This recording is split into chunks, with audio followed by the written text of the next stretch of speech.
Hello? Anybody here? Oh, here, yeah. Oh, here. I got on these three. Oh, I got a bunch of people online. And are they? That'd be a long time. Yeah, I can do, it's on the computer already in the morning. I want to ask you a question, Diana. This is being recorded, Wow. and I'm gonna put it on my YouTube channel. Is that okay? Hi, everybody. As you know, I talk every week. I'm not a licensed CPA, but I brought her here today. Hey, you need to talk to them that way though. And as you know, I'm not a licensed CPA, but I brought mine here today. So, her cards are here. She has handouts if you're on Zoom. We're not gonna have a handout, but we'll have extras you can kind of look at and take notes today. For those in the room, thank y'all for being here. This room should be full. You are all entrepreneurs, and she's the greatest resource you can have of saving your money and spending it the way you want to. All right, thank you. Let me know if anyone else needs one. I do. God, there you go. So thanks for being here. Thanks for attending. Since we're at March 24th, it seems like you have plenty of time.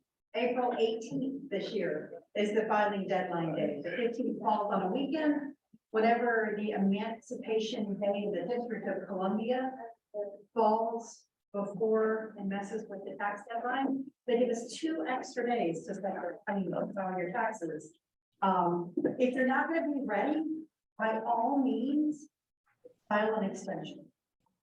The largest penalty, almost, you can be assessed by the IRS is the failure to file timely. So if you can't get it all done, it doesn't extend the time to make the payment. You still need to pay in an estimate of what's due. But if you get down to, I just can't get it done, and file the extension, putting in something if you think you're gonna owe, and then file later. Is it better to file an extension and file a correct return later, or file one now and amend it? Far better to file the extension and then file an accurate return later, rather than filing a return now and amending it. Because if the numbers go down, they might be valid, but it's just a little more scrutiny. So wait and file an accurate return as opposed to just an amendment. I went through and thought about some of the most often missed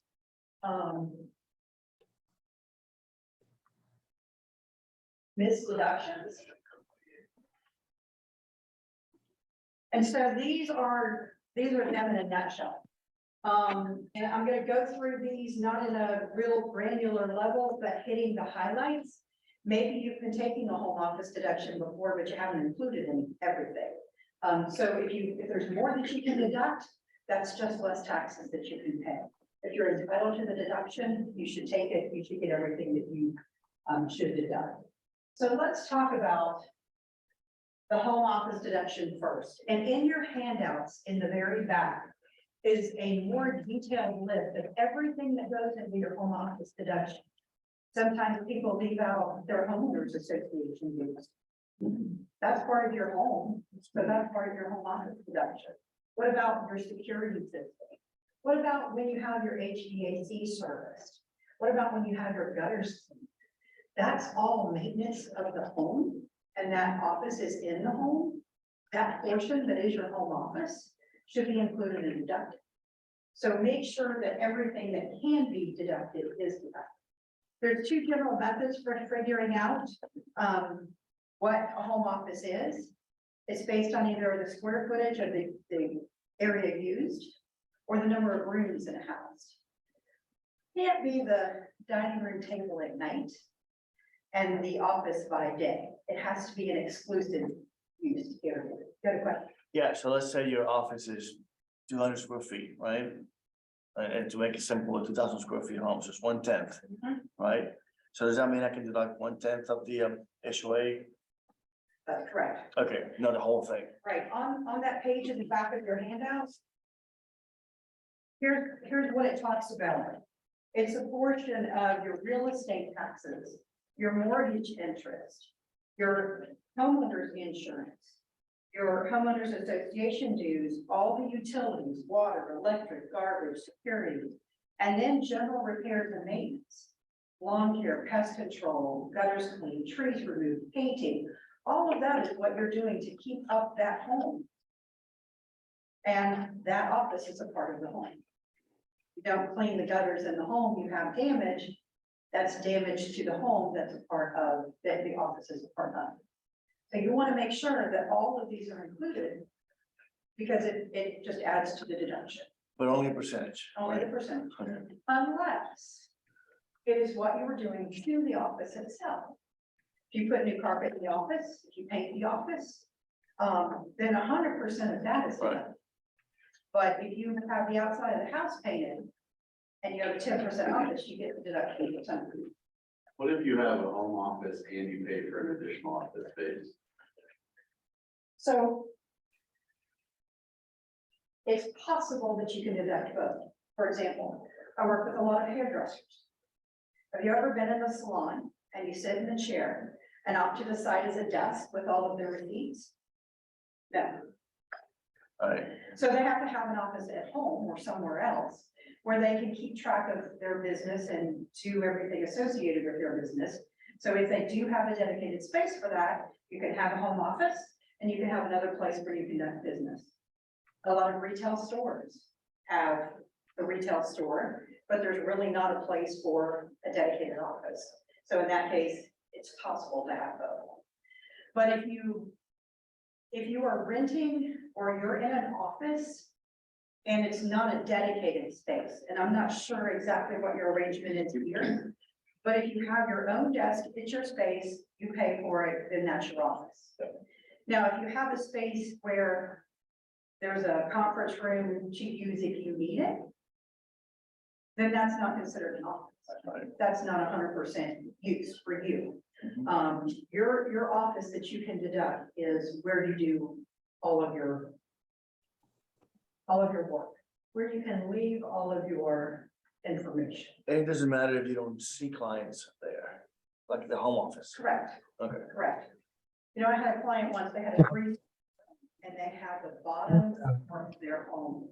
It's actually today a very large construction company, but they ran their entire operations from the basement of their home. They're like $60 million a year now. But it all started in this basement. And I mean, it had a conference room, it had offices, it had, restrooms, a break room. So they deducted a third of everything that happened in that home. But also then, all of the build out, all of the things that were done to that home office. That made a good analogy, like you use this office this right here, and you're working, then you have your office in there, which you maybe rental.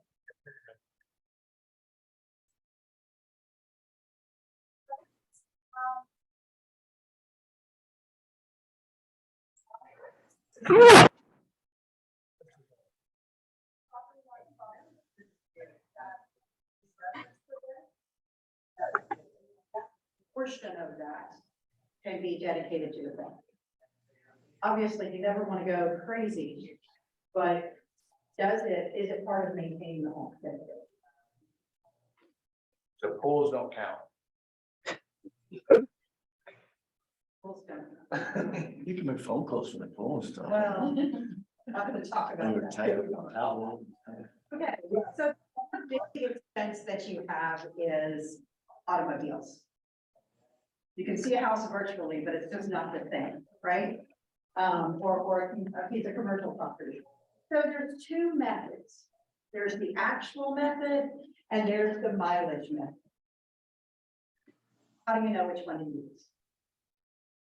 In the actual method, you have to keep up with what your actual expenses are. So that's what all that includes. So you should have a good way of keeping track of all of that, whether that's software like Quicken, QuickBooks, a spreadsheet. You download your transactions from almost any bank and credit card now. So it's not that difficult to keep track of. And the most, I would say by far the most common question that I'm asked is, what else? Here's what I've given you. What else can I do? And my answer is, go look at all of the transactions that you incurred in your personal accounts, in your business accounts, and make sure that there's not business relevance to those transactions. You may have paid for it from your personal account, but if you should have paid for it from your business account, make sure you're tracking that and make sure you're doing it. So these are the two methods. For last year, the IRS changed the mileage reimbursement rate on July 1st. So we don't just say, how many miles did you drive last year, but how many miles did you drive in the first 6 months? And how many miles did you drive in the second? Now, I'm going to skip and then I'll go back to this. So as a general rule, if the purchase price of your car is over $40,000, then the actual method is going to give you a better deduction. With the little caveat of, it depends on how many miles you drive. So this is an analysis of 2 years. We're saying that the car purchase price is $20,000. Is it better to deduct the standard or the actual? So you can see that if you did the standard mileage rate, you get a $7,860 deduction. If you use the actual, you get a $7,520 deduction. If you drive 12,000 miles and you have a $20,000 in your car. But if you have a $20,000 car, you drive 24,000 miles, using the standard rate, you have a $15,000 deduction. Or $9,080 if you use actual. Okay? Standard is That's on a $20,000 car.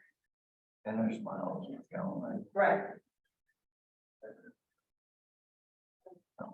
I don't understand. Do you understand what standard?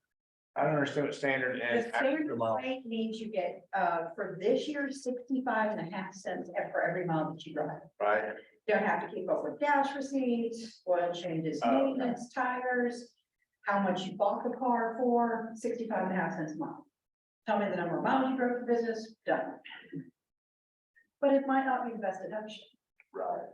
If you buy a $90,000 vehicle, you have a really good year, and you want to deduct it all, then you're going to be using the actual. Because for the actual, your deduction is going to be a whole lot better. So I have the example down here at the bottom of an $80,000 car. So on an $80,000 car, if you drive 12,000 miles in the year, assuming For business. for business. Yeah. All of this is for business. Then your deduction, and again, I just computed, like on, I showed it here before. On this one, what we included was the gas, the maintenance, the insurance, the tag, and the depreciation, okay? So that's where I've just taken out the detail column for the actual over here. On an $80,000 vehicle, you'll deduct more under the actual method if you drive 24,000 miles. Yeah. But using the standard deduction, you just don't get there on an 80,000. So if your car, the more your car costs, the better it's going to be to use action. And if it's over 40,000, it's almost always going to be better to use action. So on the Range Rover, we go action. See that? Because you also, there are provisions that if you buy a vehicle and the gross tonnage weight is more than 6,000 pounds, you have the opportunity to take accelerated depreciation. Right now, that can mean 100% of the purchase price of the vehicle. So if you're someone who doesn't keep a car for very long, you can depreciate a vehicle in whole in the year. Down the road, when you trade that in, we have to trade that out with the value. So you don't get another $90,000 deduction 2 years later, but you get a deduction depending on what depreciation you take. But where you have income and it's high in one year and not as high in another year, the best tax planning that we give as advice to our clients is try to avoid the peaks and the valleys. Because ideally, if you can keep your income on a somewhat consistent basis, your taxable income, then that keeps your taxes in a regular percentage. All the tax laws are supposed to reset in 2026, back to what they were pre-2019. So tax planning for us has two different flavors. What are we going to try to do in a hurry before 2025? And what's the landscape going to look like in 2026? So this is all current as it is now. But when you look at these differences, you can see that you may come out really well using the standard rate if you buy a less expensive automobile. And if you have two automobiles at your disposal, one automobile, if it's used 100% for business, it can be deducted 100%. You just have to have another vehicle that's there for personal use. So that's the auto deductions and how these methods can really make a difference. Question for you, regarding this, 100% depreciation, does it have to be a new vehicle or can it be a used vehicle? It can be a used vehicle, it just has to be new to you, a new purchase. Okay, what about, there was another provision, I think probably expired last year where you could actually deduct, I believe it was like $18,000 on a new vehicle, is that for new or for, So two factors come into play, and the 18,200 is the maximum deduction that you can take on a vehicle that weighs less than 6,000 pounds. So if the vehicle weighs more than 6,000 pounds, under the IRS's rules and regulations, and this one's been around for a long time, free SUV. So when the SUVs came about, they started getting heavier and heavier. Before, it was considered that under 6,000 pounds was a passenger automobile and therefore would be limited as to what you could take as a deduction every year. But when, so that's where the 6,000 pounds came in. It's been a long time. Now with some of your heavier SUVs, that is really a passenger automobile. And those are the vehicles that can be deducted potentially all in 1 year. But if it's less than 6,000 pounds, the maximum for 2022 is 18,200 in the first year. How about electric? So electric vehicles don't have a different mileage rate.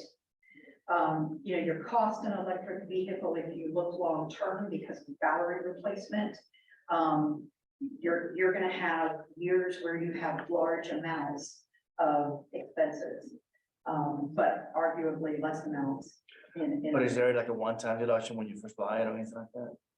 So there is a tax credit for energy efficient vehicles. Tax credit, okay, nice. And it's based on the first 200,000 vehicles of every model sold. Oh, You wonder why Tesla comes out with a new model every year? to cap Because it. every model then carries with it 200,000 worth of credits that are available. And other car companies too, but as an example. So when you buy that, when you claim your EV credit, you have to put in the VIN number so that they can check to be sure that you bought it before the 200,000 expired. So if you're shopping for an electric vehicle, make sure you see how close they are to running out of that model's credit and if it will. And what's that best credit like? The credits, they're your EV credit. There are some that are higher. You can also get a credit for installing a charger in your home. So, there's some options.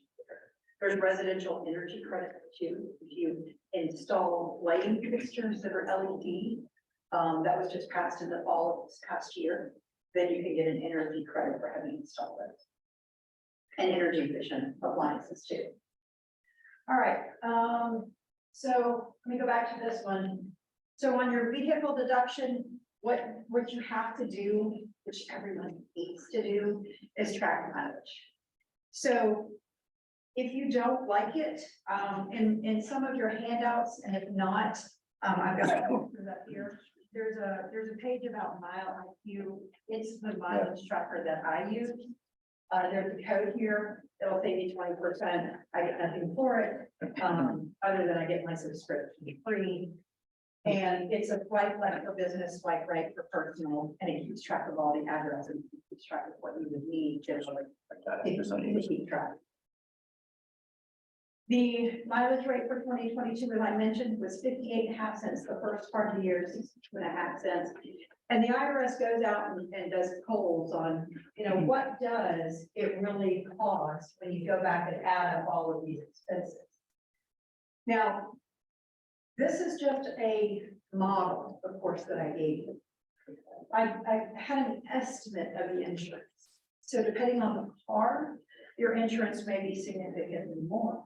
That's going to make your actual more likely to be available to you than the standard. So if you plug in your own numbers here, that's going to tell you definitively what's best for you. It should never be, I could never say every realtor should always use actuals. It's just not the case. It is based on you specifically, what is your deduction? All right, so you need to keep the mileage, and the mileage is basically point to point. The way Mile IQ works is if you stop for more than 5 minutes, it registers that as a trip. So hopefully the line at Starbucks in the morning is quicker than that. Otherwise, they consider that a trip. And a trip is also not when you drive from your home to your office and back every day, but home to office is considered commuting. If you work from a home office, though, you'll leave your office to go meet with clients from home. Wow. All right. Often overlooked deductions. And I mentioned this before. Where can I find more deductions? There's not many deductions that you can get without having made an expenditure. But oftentimes expenditures come in varied forms. A lot of people sign up for apps on their phone, and that hits the credit card every month and you really don't think about it. But is it an app that you use in your business? I signed up for one not too long ago called Headway. They have some great books and articles and things to read, and it's going to just keep hitting my credit card, and I only use it for business. So you want to make sure that all of those things are going out and looking and bringing in. Meals. If you haven't done your taxes yet for, 21 or 22, meals were deductible 100% for 2021 and 2022 only. Starting in 2023, they go back to being deductible 50%. Most meals. There's a couple of exceptions to that. As long as the meal has a business purpose. So that would mean not a meal you eat by yourself. Either an owner or an employee has to be present. You can't send someone to have a meal and consider that a business purpose. And it can't be lavished by IRS standards. Now, that doesn't mean you can't go to a nice steakhouse and have a dinner with a client, but if you go somewhere and are buying very expensive beverages per se, that's going to be considered lavish. And it just simply means it's not deductible. Self-employed health insurance. So if you're self-employed or have your own business, it's health insurance policies that you're buying with after-tax dollars. So let's say that you have a husband and wife that work. The husband has his own business, the wife works a W-2 job, and the wife and her employer offers family coverage on a cafeteria plan or a free tax dollars plan. That can be deducted as self-employed health insurance because you never paid taxes on that money. It's already pre-tax. So you don't get to double that. But I have a lot of individuals who qualify for Medicare at 65 and they're still working, still running their businesses. They qualify to deduct their Medicare premiums as self-employed health insurance. And if they buy a supplement, their supplemental policies as well. That gets overlooked a lot. Is that? So the premium would be the part B, right? And then the supplement will be the Med Sub or Medigap, and then the Medicare Advantage also? Right? Okay. Yep. And some people have Part D. and Right, Part prescription Medicare. drug. That is all considered, Okay. premium. So the best tax deductions that we can recommend to our clients is where you take money out of one of your accounts and put it in another account and get a tax deduction for it. What does that cost you? In most cases, it costs you access or opportunity to those funds, but you still own, retain those funds. HSA contributions are one of those. So if you're under a health insurance plan that allows an HSA contribution, you're gonna take money out of your account. You're gonna put it in an HSA and you're gonna deduct that HSA contribution. And it's sitting in your HSA account. Most people these days do not, that items still do not get to deduct their medical benefits or their medical payments. Medical expenses have to be more than 7.5% of your adjusted gross income. And then that and all your taxes and interest and charitable contributions has to be for a married couple more than $25,000, it was $26,000. So I would hope that no one has that much in medical expenses that they would be deducted, because that would be significant. So if you can take money out of one account, put it in another account. And right now for a married couple over 50, it's $7,200 a year, roughly. So that's money that you can just move from one account to another account and take a deduction for. So that makes sense to do. Some of the others, let's see. As a business owner, you can make a SEP, which is just simply a self-employed pension contribution. And depending on the structure of your business and how you pay yourself compensation, 25% of what you have as taxed and subject to self-employment tax. So that is something that is either paid to you for a salary, or if you're a Schedule C, that would be your net income. You can make a 25% contribution to your SEP, take money from this hand, put it in this hand. You have restrictions on when you can withdraw it or what you can use it for. But if you're willing to put that money there and leave it there, that's a tax deduction. You can save yourself tax on $66,000 a year, which is significant. And it's possible that you might also be able to make an IRA contribution, $6,500 if you're under 50, $7,500 if you're 50 and over. And these rates go up every year. So every year they index and change.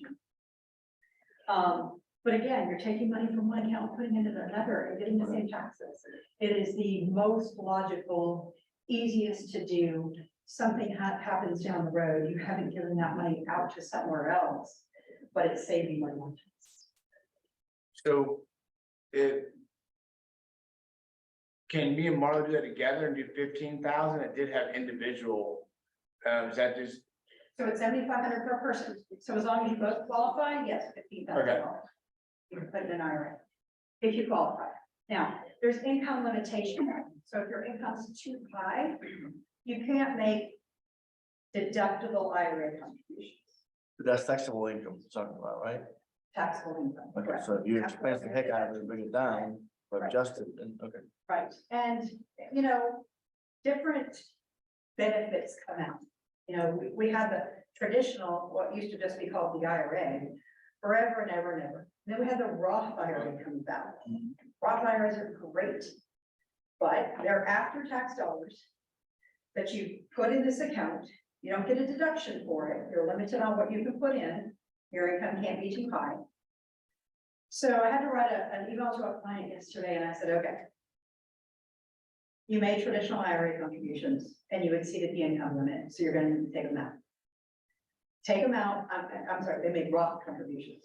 You made too much. Take them out of your Roth. Put them into your traditional. They'll be non-deductible traditional IRA contributions. And then once they're in your traditional IRA contributions, you can do a backdoor Roth rollover and you can move them back to your Roth IRA.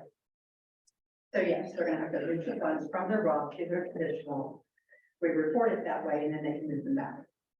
But it's necessary or they're penalized for as long as that money is in their Roth IRA because they earn too much to put it in there at the time. But Roth IRAs, again, you're not getting the deduction on a Roth IRA because it's after-tax money. But anything that's earned in that Roth, as long as you leave it in for the appropriate time, you're not taxed on the earnings. Right. All right.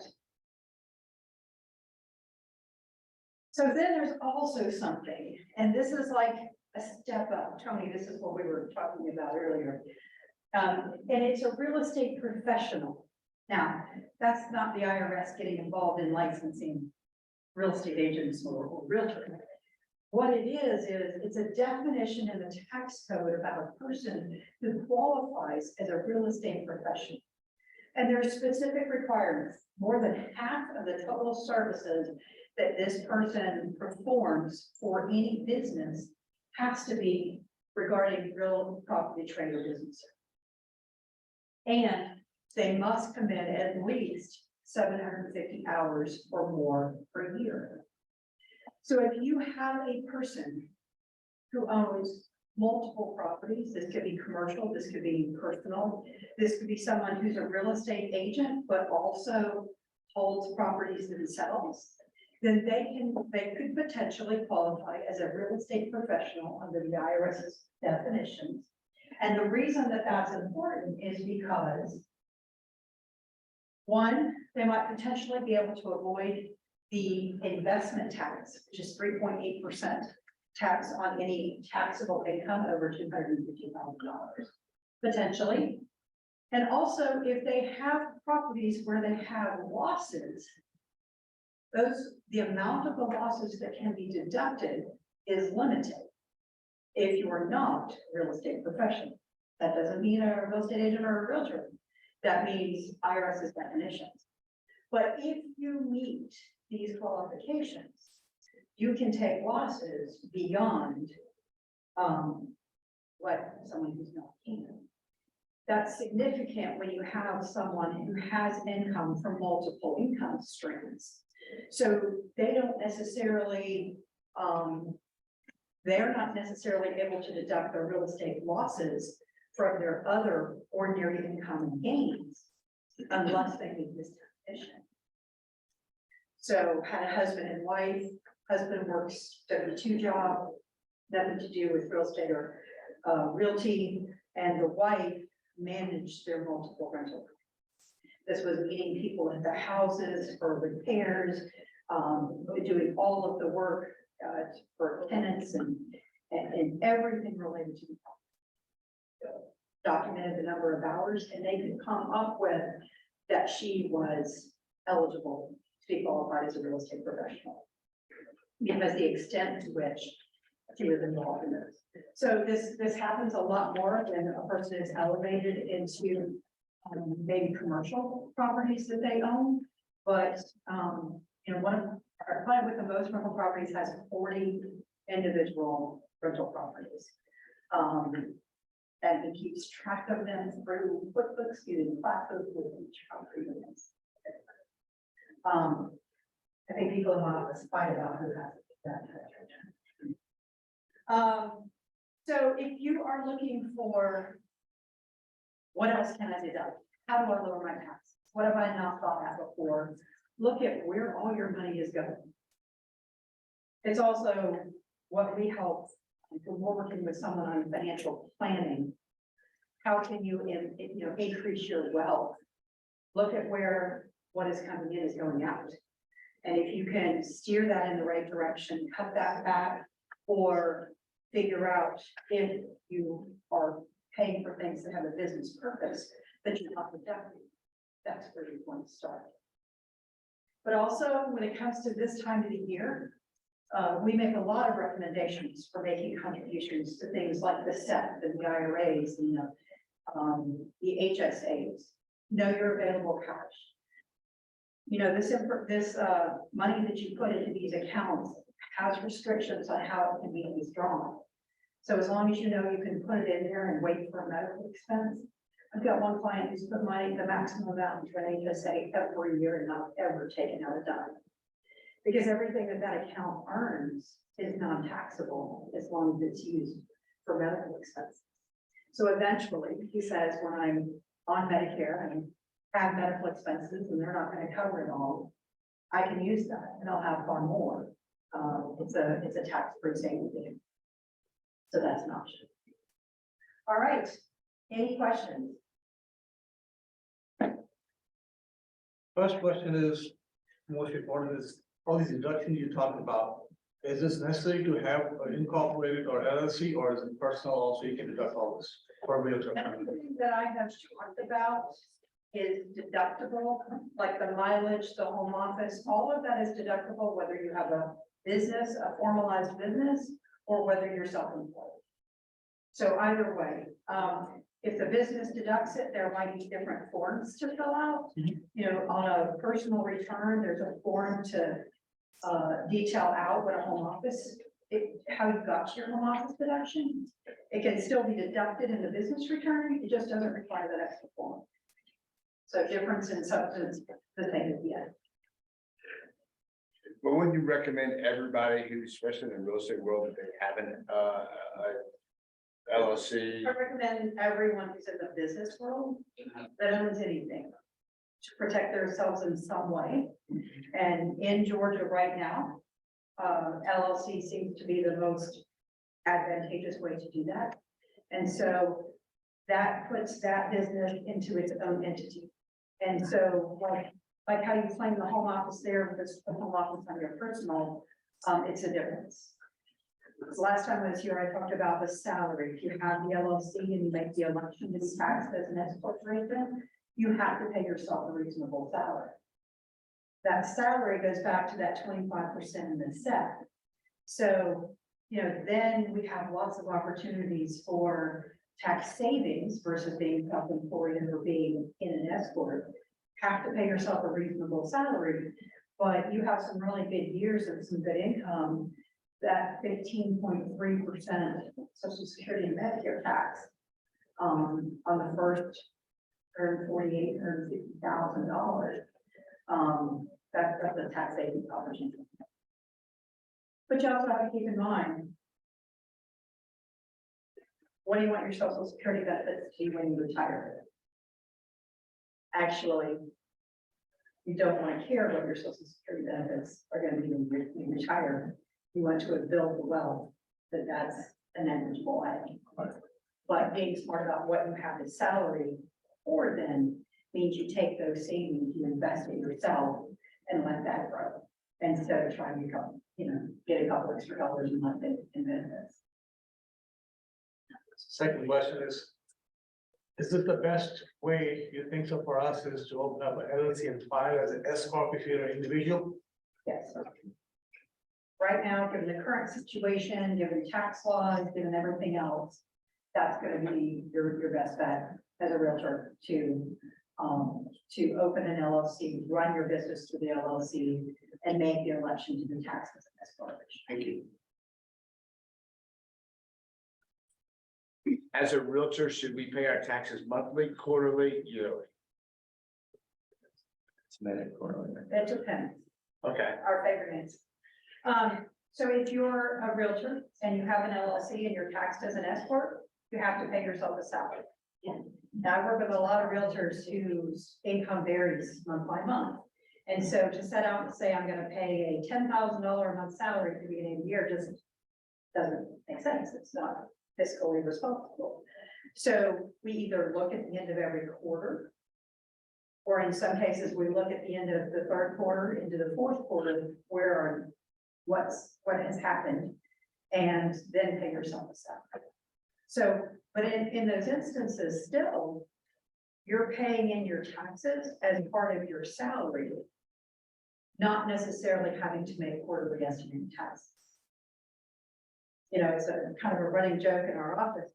We had an elderly man come in not too long ago, and he said, my friends told me they don't pay taxes. They don't pay taxes quarterly. Why do I have to pay taxes quarterly?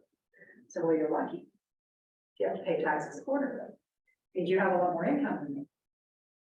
Because if you have the income to need to pay the quarterly taxes, it's because you don't have an income source that's withholding the tax.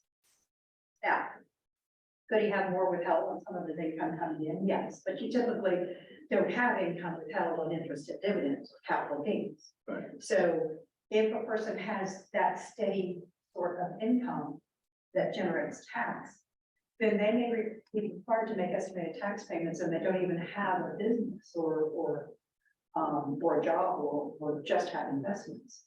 So whether or not you have to make estimated tax payments is based on so many factors of what is your income, where does it come from, and you have the ability to control what you have in taxes withheld and paid in from something like a salary or a pension or, you know, some other kind of regular income. Now, there's a penalty for not paying taxes quarterly if you end up owing them in a year. Every time I give my clients the estimated tax payments, and I know the ones who never make them. I had a client tell me once, I always make those payments. You don't have to call and ask me. I always make them. I always make them until the year that he didn't. And so we ask our clients every year, did you make it? Did you not? If you sold a big piece of property this year and owed a lot of tax and aren't going to sell one next year, you don't have to make estimated tax payments. If you had a really good year, had a lot of commissions, a lot of net income last year, do you have to make those estimated tax payments this year? No, if you don't think you're going to owe those taxes. If it comes down to April 15th and you owe the IRS more than $1,000 and the tax that you owe is more than it is the same or less than you owed last year, you're going to be penalized for underpayment. Now that penalty is rather low, at 2 or 3%. So you look at what could my money have earned versus what do I have to pay on that payment, or that's what my clients look at. It's a requirement. You're supposed to pay them. Some people choose not to. I don't recommend that. But when your income changes, or, you know, clients, the income tax tables get adjusted, and you don't always know when that happens. So if you are collecting a W-2 and your net check changes, but you didn't get a raise or didn't have a new deduction, it means the tax withholding tables have changed. And they went down somewhere around the beginning of 2022, maybe 2021 sometime, so that everyone would have more money in their pockets. But that means when it comes time to do your taxes, you have less help. And the comment I always get is, but I didn't change a thing. And no, you didn't. But the withholding tables did change, so you had less taken out. And because of that, you might owe now when you haven't owed before, or your refunds are a lot less than you had before. So a lot of reasons why all of this can change. And, you know, you would only hope to owe estimated tax payments, because that means you have to do with it. But it's not a hard and fast rule that if you do this, you'll have to pay them. Who else? Any other questions? Well, yeah, I'm gonna keep going if they don't. Good, keep going. Augusta rule, explain that. I say it a lot. I met with you last week. We talked about that. So we talked in depth here about the home office, okay? And that when you have a dedicated space in your home, you get to deduct that as your home office. That means you're using that space 100% for business. But what about when you have, and how the Augusta rule came to be? We know that the Augusta golf tournament is held in Augusta, Georgia. And some people can rent their houses out there for a 2-week period of time for a nice rental income. So if you rent your house to your business or rent your house to someone else for less than 14 days, then that's not considered income, rental income. So that's where the Augusta rule comes from, that you're using your home for a rental for a short period of time, and sometimes for large dollars, and you don't have to claim that as rental income. So it's a deduction for the business. It's not income for you. And what is it called again? Is it called the Augusta? It's called the Augusta rule. That's how it came. Does it apply to Augusta only for? No, No. for anyone. Anyway, so you can do an Airbnb for less than 14 days or 14 days and less, you don't have to pay taxes on that. Yeah, 14 days or less. Now, there may be other taxes, local city, taxes that you might have to pay somewhere, sales tax that you have to collect. But in terms of income taxes, less than 14 days. Not like the house, sort of like kind of labor. Right. So, when you have a property that you put on Schedule E on your personal return, where you own a residential property and you rent that, one of the questions is, did you use this personally for more than 14 days? And if the question is yes, then you have to take all of the expenses that you incurred in that rental and allocate them between personal use and rental use. If you use it less than 14 days, you don't have to make that allocation. So all of the insurance, all of the utilities can be allocated to the rental. But if you use it for more than 14 days, then you have to do that allocation. So if you bought a second home and you turn it into an Airbnb, but yet you can't prove that yet. I mean, you've had people stay there and you're buying supplies. Supplies tax deductible? The question would be the reason for the supplies and the reason why you're not charging them. So in other words, if you have a second home and your friends and family are staying and you're buying supplies, that's all personal. If you have a second home and you've now allowed your business to use it, Augusta rule will keep it under 14 days. The supplies that you buy would be deductible and you wouldn't have to claim them. Well, what if I turn it into an Airbnb and I don't have any clients in there yet? No one's even staying in it, and it's just sitting there. So, show me where it's listed on Airbnb. Ah, You can show me. you the want listing. evidence. You can show me the listing, you have listed it. So is that the same? So another question towards agents, say I go to California and I want to write that trip off. I show you evidence that I'm meeting with the broker there in California and Show that me is, what properties you visited, show me the business card of the agent that took you around, you know, take pictures inside houses that you see. As you're allowed to, within the limits. And that's proof that you were there and what you did while you were there. Now, if you go for 7 days and all of your business is conducted in one, you can't deduct 7 days worth of travel. You could arguably deduct 1/7 of that trip, but you can't deduct it. so follow-up question then.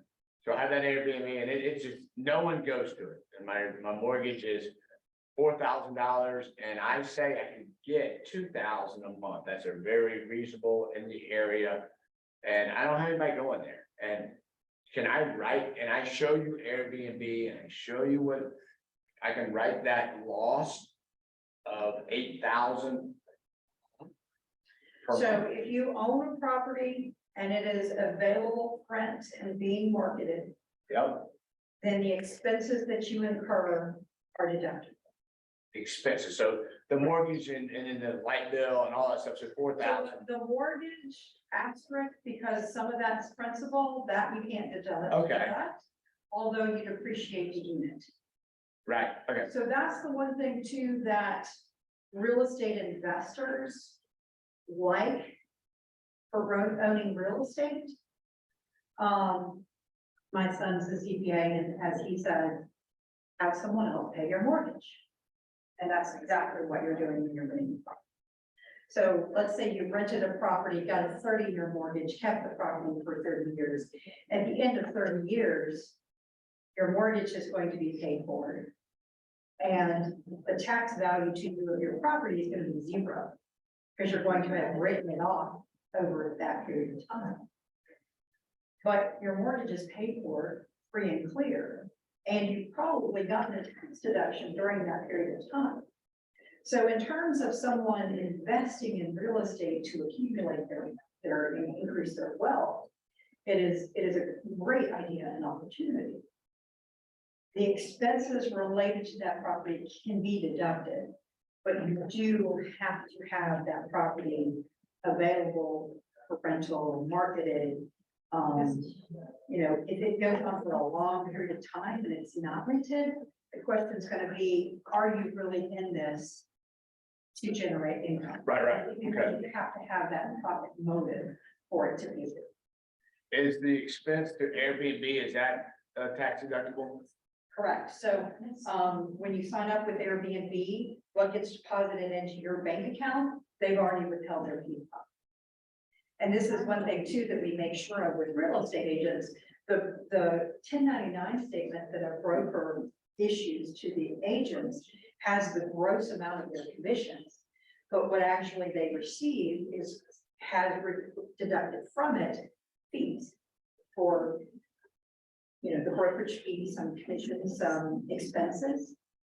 So you always want to make sure that the gross amount of what any 1099 you're given and the net amount of what you actually received is the same. And if not, there's been some expenses deducted in the middle that you need to make sure you're deducting. Because you want to make sure that the gross income you report is what's been reported on your 1099s. You know, we have clients who get stacks and stacks and stacks of 1099s, and it's like, oh, I have to give this to you. Well, we're going to make sure that what you report as gross income is what those 1099s add up to. And if they're different than what you actually deposited, then there's a deduction there that we can take. But the surest way to get a friendly letter from our friends at the IRS is to have what's reported to them and what's reported on a 1099 be different. So it's really important to make sure that when fees are deducted, that you're deducting them on your taxes and including in the gross what your true gross was. So if you use it more than 14 days, what expenses can you use to offset the income coming in? I know daily utilities and, you know, general expenses. Right, so the expenses run the gamut of advertising. If it's a place that you drive to repair, maintain, oversee your mileage back and forth, cleaning, maintenance, it's the insurance on the property, it's the real estate taxes, it's the interest, supplies you buy for the property, and then it can be a depreciation component based on percentage of use. So The initial rehab, if I rehabbed does that only come into play when I sell no, actually, you take what those rehab expenses are, and that gets capitalized as a portion of the asset and gets depreciated over the period of time that you're renting it. it? Okay. And then when you sell it, that depreciation that you've taken, you have to bring back into income. But that deduction of that depreciation helps with that, you know, you're paying a mortgage, but you don't get to deduct the mortgage payment, you get to deduct the interest, taxes, insurance. But the principal portion of the mortgage payment, you don't get to deduct. But what you do get to deduct is depreciation. Sometimes those match pretty closely, other times they don't. So you deduct it 27.5 years for residential, 39 years for corporate or business. And then leasehold improvements or improvements to the property have varying rules, but anywhere from 5 years all the way up to 39 years. Rental furnishings on rentals are as low as 5 years. So it depends on what you're putting into a property as to when and how you do that. But those are great questions. So when you're selling the property, you said the depreciation comes back as income, so you're gonna pay taxes on whatever depreciation you've taken? So, yes, if you buy a building for $1 million, you hold it for 5 years and you've taken $8,000 in depreciation. When you sell that, your income breaks down into two components. One component is of the profit, that $80,000 of depreciation is gonna be ordinary income. That's paying back the depreciation. The rest of it is gonna be capital gains. So that's taxed at a lower rate. A lot of people, hear capital gains tax, and it sounds like it's an additional tax or a different tax. It's actually a preferred tax. So if you pay capital gains tax instead of income tax. And there's a cap to the percentage on capital gains, where there is a cap on ordinary income that's much higher. So it's why investing in real estate is such a good investment, because potentially, when you sell that investment and have that profit, it's gonna be taxed at capital gains rate. Which is what about? Which 50%? Sorry. The maximum, for the most part, is 20%. Max. And then you would have state income taxes depending on where the property is. And what's the least you can take on a commercial property for depreciation? What least number of years? Commercial properties starting, 39, least, or that's the max. it's just, that's it, 30 That's it. years. Yeah. Now, one caveat to that, and that's called a cost segregation study. So if you have a person that buys a commercial building, it is well worth the cost of cost segregation study if they don't hold the plan that asset long-term. And because a cost segregation study goes in and says, okay, let's break down this entire building into the different components. For example, the HVAC system, because HVAC systems don't last 39 years. So you can break that down into a smaller component. So you don't have to take the whole thing at 39 years. The outside structure, yes, but the individual components that it can be broken down into, those can be depreciated on a faster term. Right. So, it depends. Some people want to 750. get in, take a lot of depreciation for whatever reason. Mhm. And when people are taking different assets or investing in different assets, so they might have a really large gain in one this year and want something to offset it. So they're gonna do the cost seg, get a whole lot more depreciation in that first or second year, and be able to offset it. So it's an opportunity. If someone runs into that, it's an opportunity to have that segregation study done and change what depreciation they take. Can you do a 1031 on a second home? You can, not on a second home, because a 1031 can only be done on a Commercial. property that you don't use personal. Coming or going? If I'm buying a primary and selling a second home, No, and it has to be an investment fund, held for investment funds.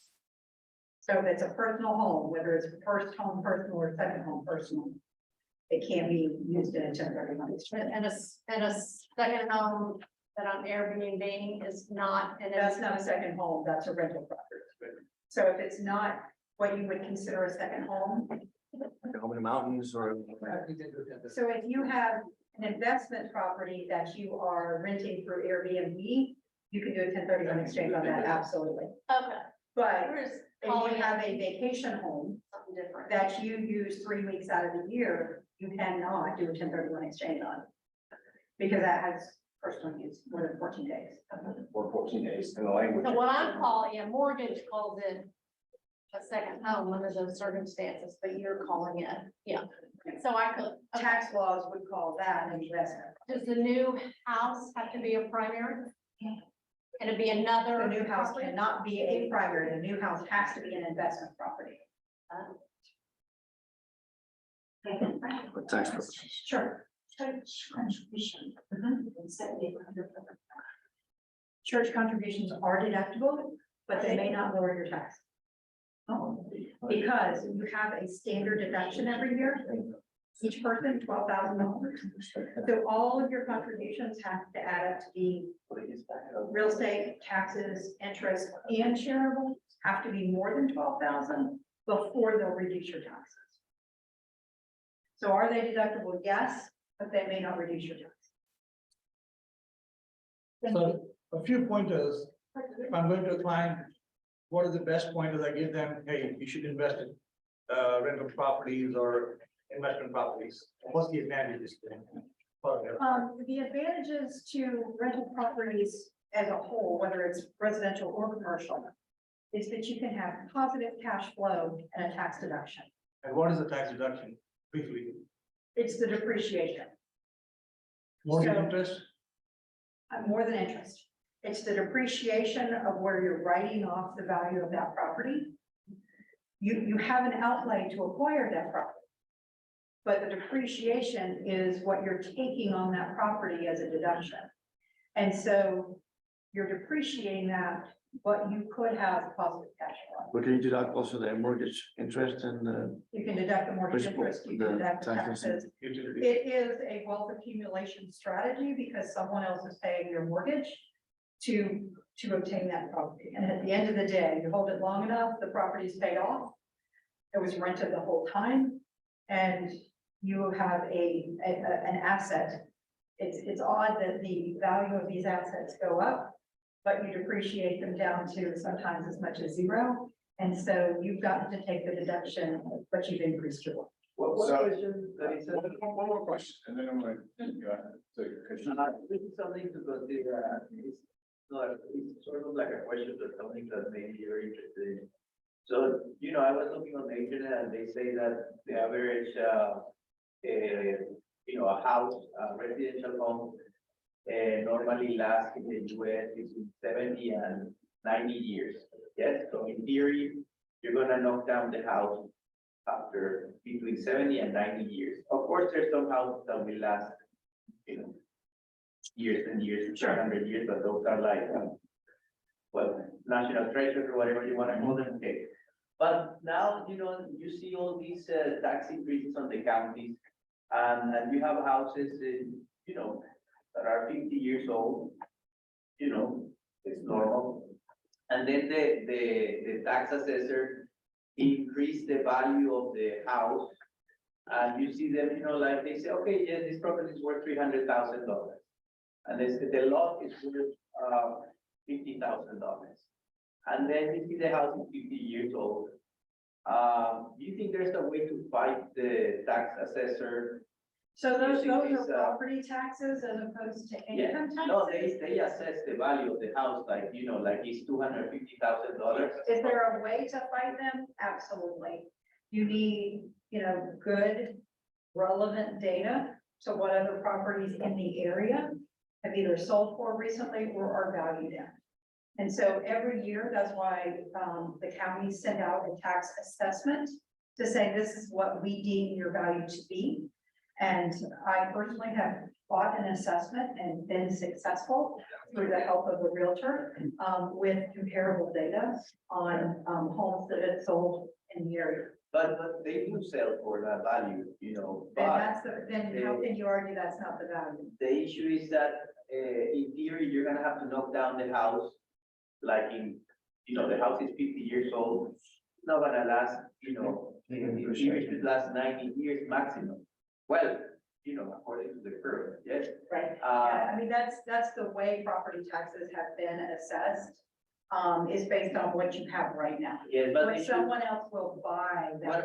what I'm saying is, they shouldn't, put the value on the building, but on the lot. You know what I mean? And that's considered when they, if you have areas where you have an older neighborhood, and then there's a large, I think they call them big mansions put in the middle. That property tax assessment is gonna be a lot higher than the smaller houses. It's also based on square footage.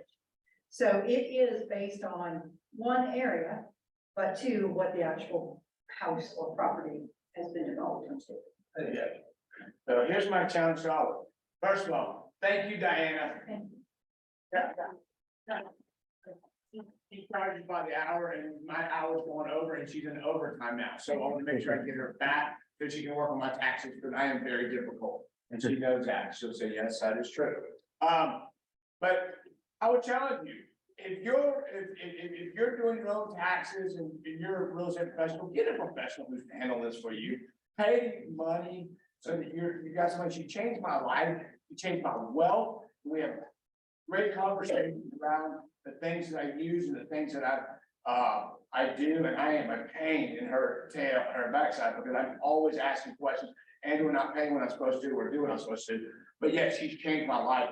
And so it means the world to me. She came out here and gave me an hour of her time. If you have a card, give her a call. Write her an email.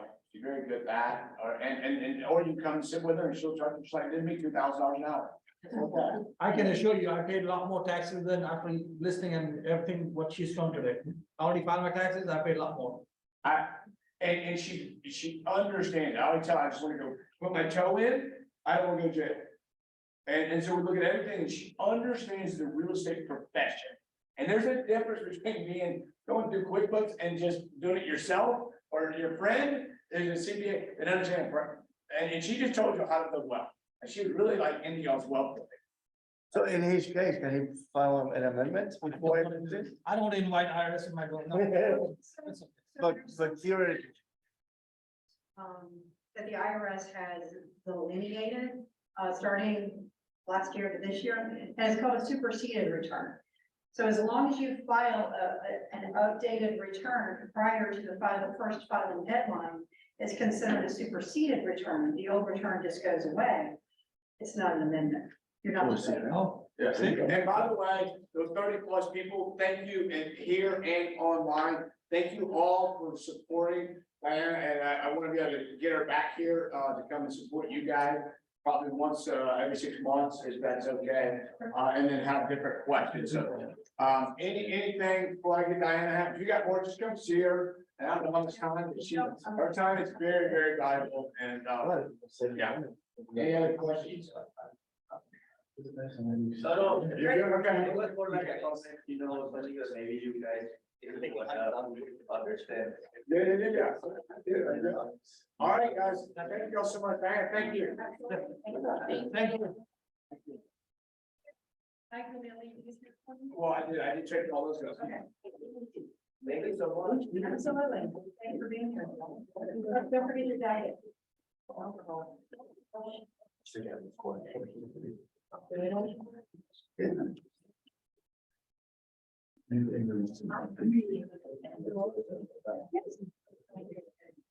About time to go. Thank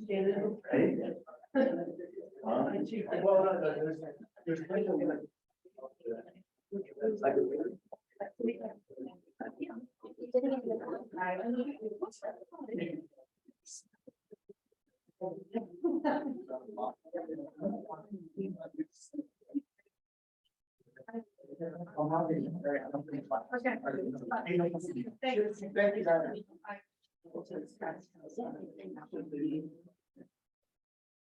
That what?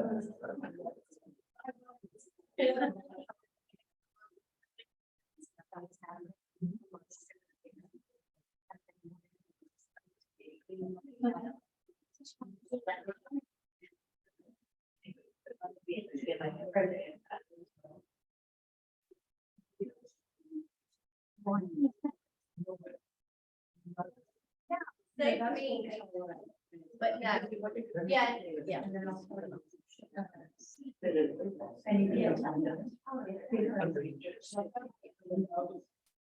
No, it don't matter. It's worth it. It's worth it to save money and keep you out of jail.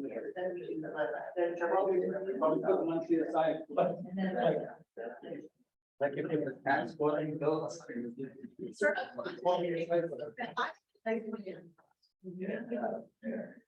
Nice to meet you. Thank you so much. That you said you would think.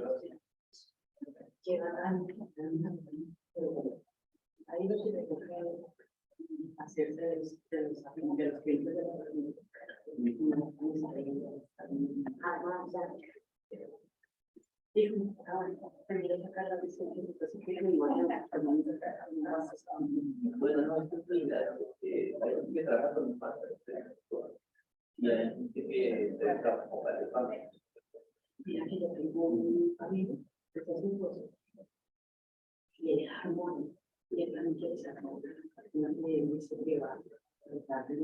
Any other ways to help?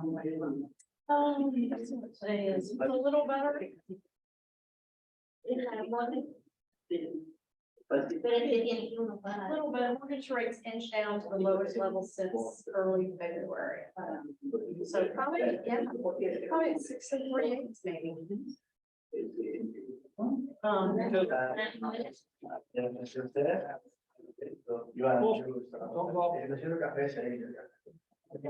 Have a good one. I'll see you. Sí, no, bueno, igual sí la clase. Sí,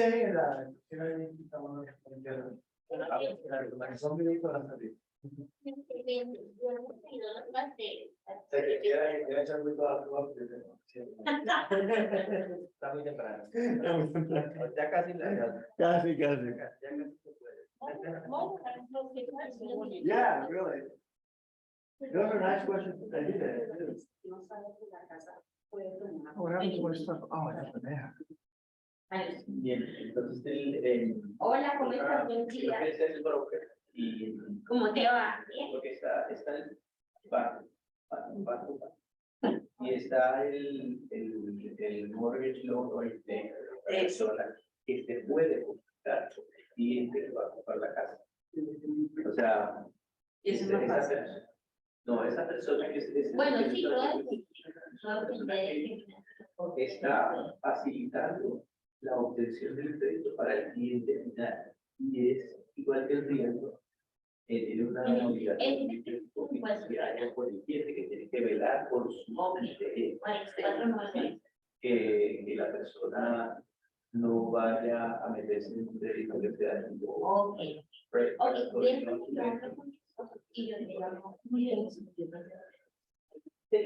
el que usted está hablando todo el tiempo. Sí. Es el Bueno, ok, gracias. pero esa persona tiene una responsabilidad muy fuerte que va a comprar la casa.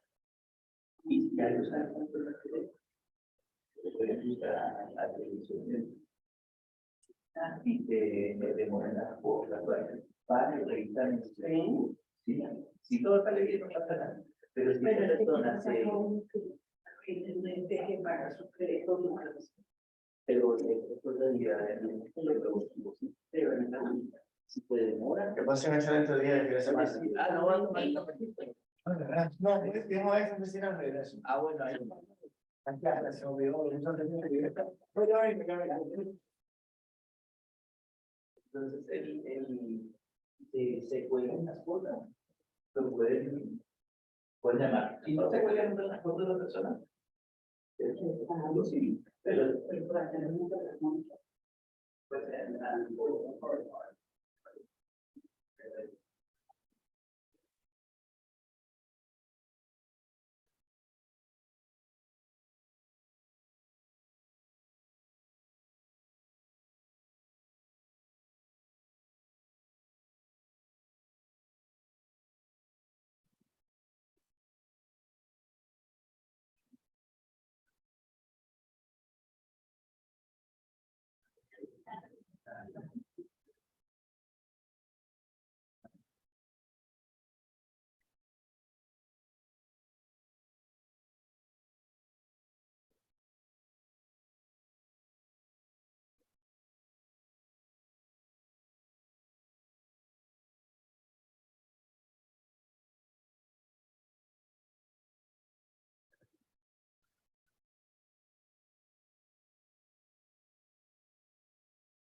Yeah.